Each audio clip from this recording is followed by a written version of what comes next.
नमस्कार, जनता टीवी देख रहे हैं आप। मैं आपके साथ दीक्षा शर्मा। बुलेटिन में बात करेंगे देवभूमि की। देहरादून में विदेश संपर्क स्टेट आउटरीच कॉन्फ्रेंस का आयोजन किया गया, जिसमें राज्य के मुख्य सचिव राधा रतूड़ी ने मुख्य अतिथि के रूप में शिरकत की। और इस दौरान राधा रतूड़ी ने कहा कि इस पहल से राज्य सरकार के वरिष्ठ अधिकारियों और हितग्राहियों को केंद्र सरकार की ओर से प्रवासियों के हित में किए जा रहे प्रयासों की जानकारी मिलेगी।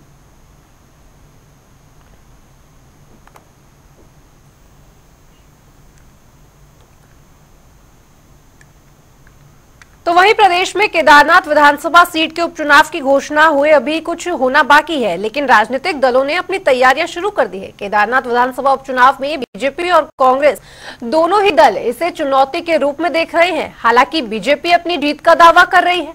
वहीं बीजेपी प्रदेश महामंत्री आदित्य कोठारी ने कहा कि मंगलौर विधानसभा सीट बीजेपी की कभी नहीं रही, बावजूद इसके बीजेपी ने अच्छा प्रदर्शन किया है। देखिए, प्रत्येक चुनाव में चुनौती तो रहती है, ये स्वाभाविक है, लेकिन कांग्रेस पार्टी गलतफहमी में है। हमने मंगलौर विधानसभा का चुनाव 422 वोट से हारे हैं, लेकिन यही मंगलौर विधानसभा से लोकसभा चुनाव 2024 में हम 23,000 वोट पीछे थे। हम 23,000 से घट करके 422 पर आए हैं।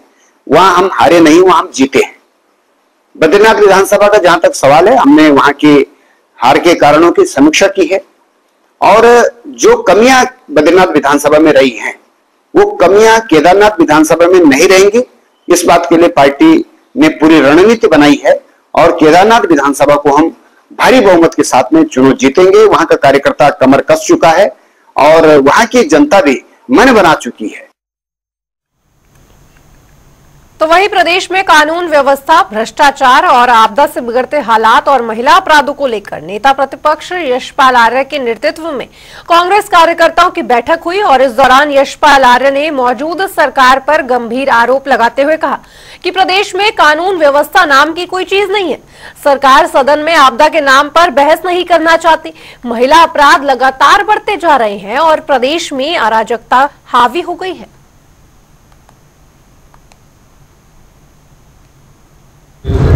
कांग्रेस नगर कांग्रेस की एक संयुक्त बैठक हुई है, जिसमें हमारे वरिष्ठ नेता भी मौजूद रहे हैं और 9 सितंबर को जिलाधिकारी कार्यालय रुद्रपुर में मध्य प्रदेश के जो प्रमुख मुद्दे हैं, भ्रष्टाचार है, महिलाओं के साथ जो अत्याचार हो रहे हैं। तो वहीं देहरादून में बीजेपी प्रदेश मुख्यालय में मुख्य प्रदेश प्रवक्ता सुरेश जोशी ने प्रेस कॉन्फ्रेंस का आयोजन किया और इस दौरान सुरेश जोशी ने कांग्रेस पर गंभीर आरोप लगाए। उनका कहना है कि कांग्रेस पार्टी जिस तरह से गौकाशी करने वालों का समर्थन कर रही है, ये निंदनीय है। आगे उन्होंने क्या कुछ कहा, ये सुनिए। हमारा बहुत स्पष्ट कहना है कि उत्तराखंड देवभूमि है। देवभूमि के अंदर कोई भी संगठन, चाहे वो कांग्रेस पार्टी हो, चाहे कोई अन्य पार्टी हो, अगर गौ हत्या करने वालों का, गौवंश को समाप्त करने वालों का साथ देती है, तो भारतीय जनता पार्टी उन सभी का पूरी दमदारी से विरोध करेगी और ऐसे तत्वों को जन जन में ले जाकर के बेनकाब करेगी। और हम ये पूछना चाहते हैं कांग्रेस पार्टी से कि आप गौ हत्या करने वालों के साथ हैं या गौ माता की रक्षा करने वालों के साथ है, ये स्पष्ट करें। तो उधर अंडरवर्ल्ड डॉन पीपी पांडे का जूने अखाउंडे पर और उससे दीक्षा दिए जाने और मठाधीश बनाए जाने के मामले पर श्री महंत हरिगिरी ने संज्ञान लिया है। उन्होंने कहा कि इसकी जानकारी उन्हें नहीं दी गई है। महंत हरिगिरी ने इसे गलत ठहराते हुए जांच बैठा दी और कहा कि दोषी पर कार्यवाही की जाएगी। आगे उन्होंने क्या कुछ कहा, ये सुनिए। पहली बात यह है, ये पूरी तरह से गलत है कि मां मल्लेश्वर बनाया गया है। ये पूरी तरह से गलत है और उसको मतलब जो भी कुछ होगा, अभी आपको जूना अखाड़े का अध्यक्ष ने बयान दे दिया है। अब बयान देने के बाद उन्होंने कहा है कि एक उसके लिए हमको बोला गया है कि तुरंत ही समिति गठन करो। तो मैं 7 आदमी का जूना अखाड़े के पदाधिकारियों के, कुछ निवृत्त कुछ वर्तमान पदाधिकारियों की टीम गठन करेंगे। उसमें क्या हुआ है कैसे हुआ है। किसी भी सनातनी को आखिरी इच्छा है, कोई उसको महारोग है या जाने वाला है, उसकी आखिरी इच्छा है तो कुछ भी करने में अपराध नहीं, पर कहीं उससे पैसा लेकर लोभ में लालच में कुछ भी किया गया है तो उसको ऊपर कड़क कार्रवाई भी किया जाए। तो छोड़ नहीं सकते हैं। कोई सनातनी है, वो कुछ भी अपराध हो, कानूनी मामला है, उसको अदालत दंड देगी। अदालत सिफारिश तो कर नहीं रहे, कानून सिफारिश कर नहीं रहे, उत्तराखंड सिफारिश तो कर नहीं सकते, फिर ईश्वर से तो कामना कर सकते हैं भाई। इसलिए तो जांच की बातें कर रहे हैं, जोग की बातें कर रहे हैं, उसको गठन कर रहे हैं। टीम गठन करेगी, सत्य असत्य की जानकारी लेगी, फिर आप लोगों से बात करेंगे। उन महात्माओं भी कार्रवाई हो सकती है, उन्हें अखाड़े से बाहर भी किया जा सकता है, और कोई बिना विचार किए हुए बिना जूना अखाड़े का निर्णय का इसी को काम करने का हक है। तो वहीं उत्तराखंड सरकार प्रदेश की स्वास्थ्य व्यवस्था को बेहतर बनाने की हर संभव प्रयास कर रही है। सरकार की कोशिश है कि प्रदेश को दूरस्थ क्षेत्रों तक अस्पतालों और मेडिकल कॉलेज में स्टाफ की कोई कमी ना हो। इसके लिए राज्य सरकार लगातार मेडिकल स्टाफ की भर्ती भी कर रही है। वहीं राज्य के स्वास्थ्य मंत्री डॉक्टर धन सिंह रावत ने बताया कि उनके कार्यकाल में अब तक 3000 नर्सिंग स्टाफ, 500 डॉक्टर और 1000 एनएनएम की भर्ती की जा चुकी है, जबकि जल्द ही स्वास्थ्य विभाग में 2000 वार्ड व्यय और 288 डॉक्टरों की नियुक्ति प्रक्रिया भी शुरू की जाएगी। आप देख रहे होंगे कि जब से मैं स्वास्थ्य मंत्री बना हूं, 3000 नर्सिंग स्टाफ की नियुक्ति हम लोग अभी तक कर रहे हैं। डॉक्टर्स की भी नियुक्ति लगभग 500 से ज़्यादा हो गई है। लगभग 1000 एनएम की भर्ती हम लोग कर चुके हैं, फिर टेक्नीशियन की भर्ती कर चुके हैं। अभी हम लोग लगभग 2000 तक वार्ड वाइज की भर्ती करने जा रहे हैं। अभी 288 डॉक्टरों की और नियुक्ति करने जा रहे हैं। तो लगातार हमें हो रहा है कि भाई स्वास्थ्य विभाग में बहुत अच्छी व्यवस्थाएं हो जाएं ताकि किसी भी मरीज को कोई दिक्कत न रहे।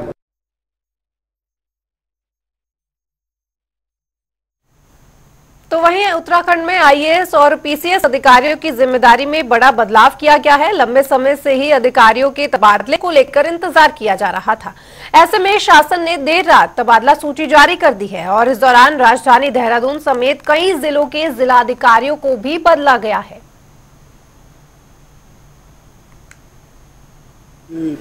ये प्रशासनिक फेरबदल एक सामान्य प्रक्रिया है और उस प्रक्रिया के तहत यहाँ पर लगता है बहुत सारे हमारे सभी योग्य अधिकारी हैं, लेकिन देश काल परिस्थिति के अनुरूप जहाँ जिसका अच्छा उपयोग हो सकता है सब लोग चर्चा करके हम लोग उसको वहाँ लगाते हैं।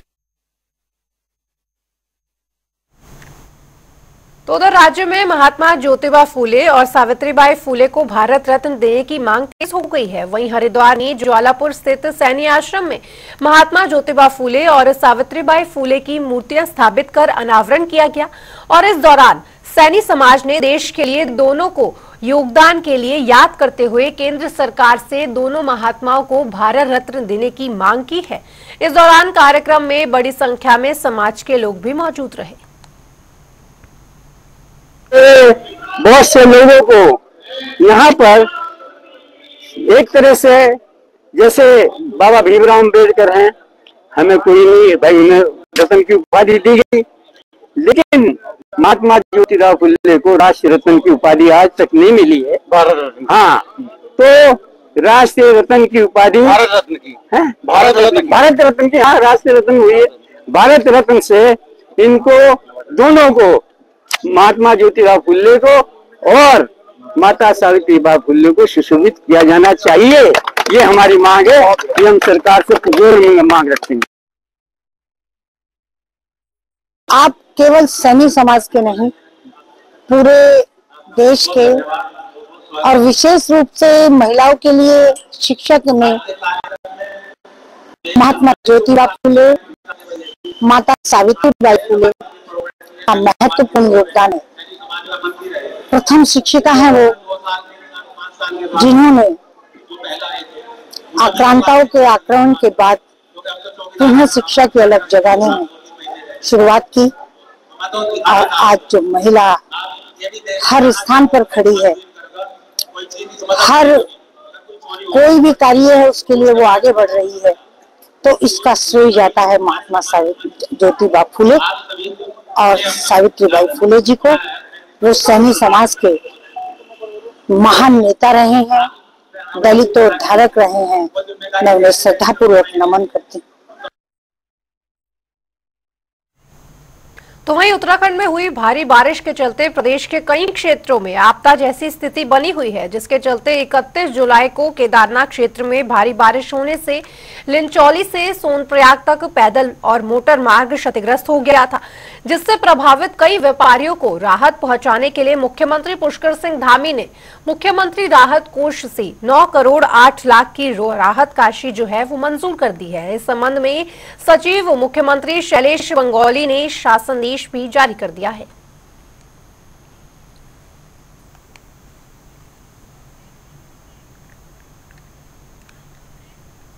रुक रहे एक छोटे से ब्रेक के लिए, फौरन होंगे हाजिर।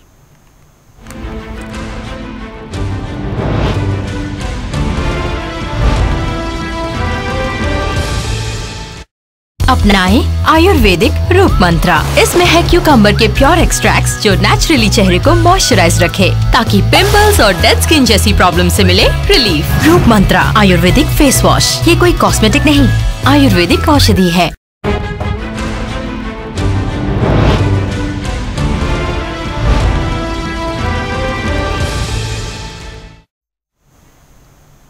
ब्रेक के बाद एक बार फिर से स्वागत है आपका। बढ़ेंगे खबरों की ओर, जहां देहरादून में एसएसपी अंजित सिंह ने सभी ज्वेलर्स एसोसिएशन के पदाधिकारियों के साथ बैठक की और बैठक में एसएसपी ने पदाधिकारियों के साथ ज्वेलरी शोरूम और दुकानों में सुरक्षा प्रबंधों पर चर्चा की गई है। साथ ही सुरक्षा और अन्य व्यवस्थाओं को और बेहतर बनाने के लिए भी उपस्थित पदाधिकारियों से सुझाव मांगे। तो वहीं देहरादून के नवनियुक्त जिलाधिकारी सचिन मंसल ने जिला अस्पताल का औचक निरीक्षण भी किया। जिलाधिकारी से अस्पताल के अलग अलग कक्षों में जाकर व्यवस्थाओं का जायजा भी लिया गया और इस दौरान उन्होंने अस्पताल में भर्ती मरीजों से बातचीत कर अस्पताल की व्यवस्था की जानकारी भी ली। उन्होंने अस्पताल की व्यवस्था को सुधारने के लिए अस्पताल के सीएमएस और सीएमओ को दिशा निर्देश भी जारी किए हैं। देखिए, एनोनिमस जाने का पर्पस ये था कि जो आम जनमानस वहाँ पे सर्विस एक्सेस कर रहे हैं उसको क्या समस्या का सामना करना पड़ रहा है, किस सुविधाओं से वो संतृप्त हैं और वहाँ पे स्टाफ की पेशेंट्स को लेके क्या रिक्वायरमेंट्स हैं, सफाई व्यवस्था क्या है, खाने की व्यवस्था कैसी है, दवाइयाँ बाहर से तो नहीं लिखी जा रही हैं। तो ये ऑनरेबल सीएम का और हमारी गवर्नमेंट का एक संकल्प है कि जो सोशल सेक्टर सर्विसेज हैं, health, education, benefit transfer scheme, इसमें जो उद्देश्य है वो पूर्ण हो और किसी भी तरह से जहाँ पे मास लेवल पे हम सर्व करते हैं पब्लिक को, उसमें सीमलेस डिलीवरी हो हमारे फंड्स की, हमारे कार्यक्रमों की और हमारी इन्वेस्टमेंट की। तो उसमें कुछ जो डेफिशिएंसीज पाई गई, जो स्टाफ की रिक्वायरमेंट्स थी, वो हमने निर्देशित किया है सीएमओ और सीएमएस को कि वो दुरुस्त हो जाएं हमारे अगले इंस्पेक्शन तक। और जो हमारे फैसिलिटेशन डेस्क होते हैं रिसेप्शन पे, वहाँ पे गाइड करने के लिए जो लोग नहीं पाए गए वो कल से रिपीट नहीं होना चाहिए। तो उधर देहरादून के निजी स्कूल से एक बेहद चौंकाने वाला मामला सामने आया है, जहां 8वीं कक्षा के एक छात्र के साथ उसके ही साथियों ने रैगिंग और यौन उत्पीड़न कर डाला। मामले का पता चलते ही पूरे स्कूल में अफरा तफरी का माहौल मच गया। वहीं पीड़ित छात्र असम का बताया जा रहा है और वहीं इस मामले की एफआईआर पीड़ित छात्र के परिवारजनों ने कर दी है, जिसके बाद 0 एफआईआर देहरादून के डालनावाला थाने में ट्रांसफर हुई है और अब दून पुलिस इस मामले की तफ्तीश में जुट चुकी है। वहीं स्कूल ने इस पूरे मामले का खंडन किया है।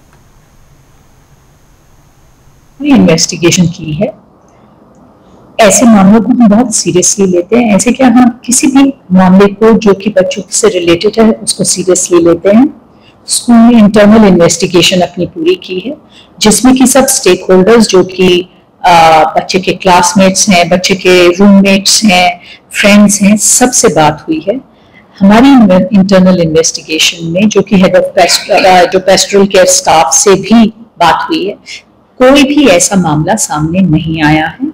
बच्चे इकट्ठे रहते हैं, 10-10 बच्चे एक एक रूम में रहते हैं, और ऐसा किसी ने भी हमें ऐसे इस बारे में ऐसा कुछ भी नहीं बताया है। हमारी इंटरनल इन्वेस्टिगेशन में इसमें कोई भी सच्चाई नहीं पाई गई है।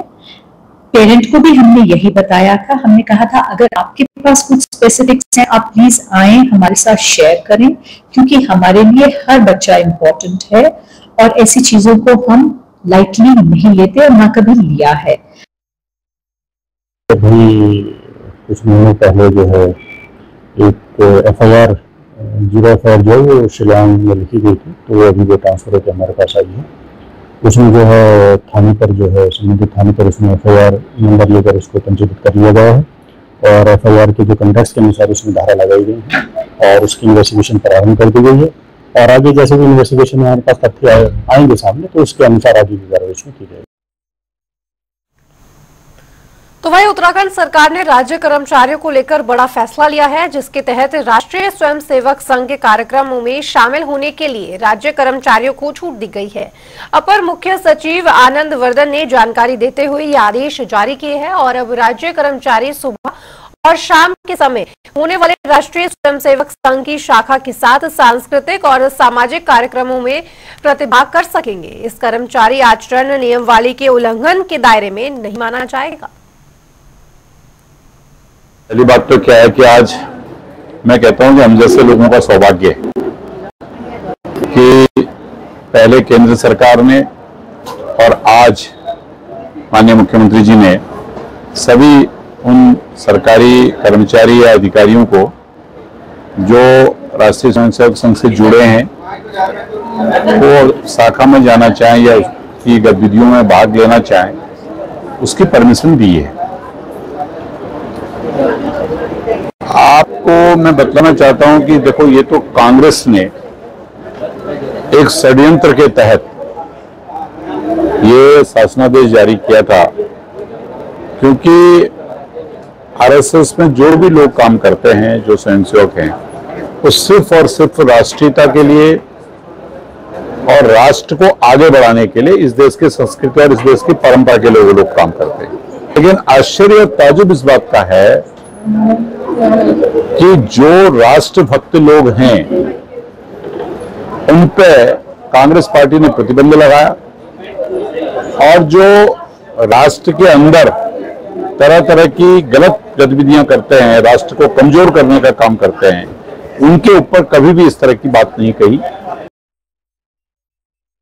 खबर देहरादून से है, जहां राष्ट्रवादी रीजनल पार्टी के कार्यकर्ताओं और पदाधिकारियों ने घटाघर स्थित स्वर्गीय इंद्रमणि बडौनी स्मारक के सामने धरना प्रदर्शन किया। राष्ट्रवादी रीजनल पार्टी के राष्ट्रीय अध्यक्ष शिव प्रसाद सोमवाल ने बताया कि मुख्यमंत्री के नाम ज्ञापन सौंपा गया है। उन्होंने बताया कि ज्ञापन के जरिए फर्जी अस्थायी निवास प्रमाण पत्र को रद्द किया जाए और जिन भी अधिकारियों ने फर्जी अस्थायी निवास प्रमाण पत्र बनाए हैं उनके खिलाफ भी सख्त से सख्त कार्रवाई की जानी चाहिए।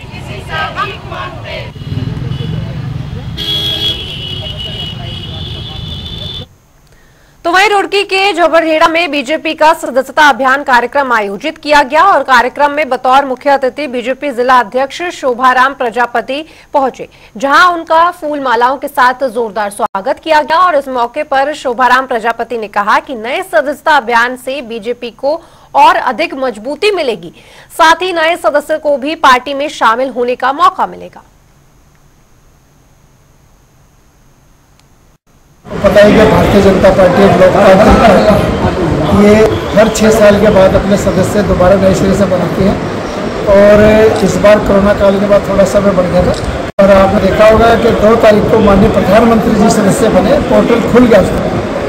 3 तारीख को हमारे प्रदेश के यशस्वी मुख्यमंत्री बने जिसे महेंद्र भट्ट जी ने बनाया और 4 तारीख को सभी जिलों में जिला अध्यक्षों ने अपने विधायक और जो भी पूर्व विधायक MP रहे उसके क्षेत्र में उन सबको बनाने का शुरुआत करने का और आज 5 तारीख को सभी मंडलों में मेरे 12 के 12 मंडलों में क्या मेरे तो 12 मंडल है 12 के 12 मंडलों में आज शुरुआत हो गई है। आज से विधिवत मंडल में कल जिले में हो गई थी तो इससे सदस्य बनाए जाएंगे और मुझे उम्मीद है कि जो पार्टी का मन है इस बार कोई हमें टारगेट तो नहीं दिया पर यह है कि पहले से कितने ज़्यादा हम कर सकते हैं। सदस्यता अभियान जबरेड़ा में आज का शुभारंभ किया गया। हमारे मुख्य अतिथि हमारे जिलाध्यक्ष जी हमारे बीच में थे। आज एक मैं ये कहूँगा अति उत्साहित थे लोग। आज 3 बजे से लोग यहाँ आ गए थे और 5 बजे तक हम थोड़ा विलम्ब हो गया हमको प्रोग्राम शुरू करने में, और 5 बजे तक जो है लोग यहाँ पे जमे रहे और पूरा प्रोग्राम लोगों ने सुना भी है और सदस्यता ग्रहण करी भी है और जा कर के अपने आस पड़ोस में सदस्यता ग्रहण कराने के लिए यहाँ से वादा करके गए भी हैं। तो उधर देहरादून जनपद के हुनैल में जौनसर क्षेत्र का प्रसिद्ध जागड़ा मेला आयोजित होना है और जिसमें भारी संख्या में श्रद्धालु शामिल होने वाले हैं। वहीं इस जागड़ा मेला को लेकर पुलिस प्रशासन ने सुरक्षा व्यवस्था के चलते अपनी तैयारियां पूरी कर ली हैं। हाँ, देखिए, इसमें जो हनोल में मेला आयोजित होने वाला है उसको लेकर हमारे द्वारा समीक्षा की गई है और आसपास के थानों से अतिरिक्त पुलिस बल और पुलिस मुख्यालय से जनपद पुलिस मुख्यालय से अतिरिक्त पुलिस बल वहां पर दिया गया है। इसके अलावा क्रेन भी वहां दी गई है। इसके अलावा हम लोगों ने फ्लैग्स की व्यवस्था की है ताकि लोगों को पार्किंग का पता रहे, सड़कों पर वाहन न लगाएं। इस तरह की समस्त व्यवस्थाएं वहां पर की गई है और पूरा होमवर्क किया गया है ताकि ये मेला सकुशल संपन्न हो सके। चलिए, बुलेटिन में फिलहाल इतना ही, लेकिन खबरों का सिलसिला जनता टीवी पर लगातार जारी है। नमस्कार।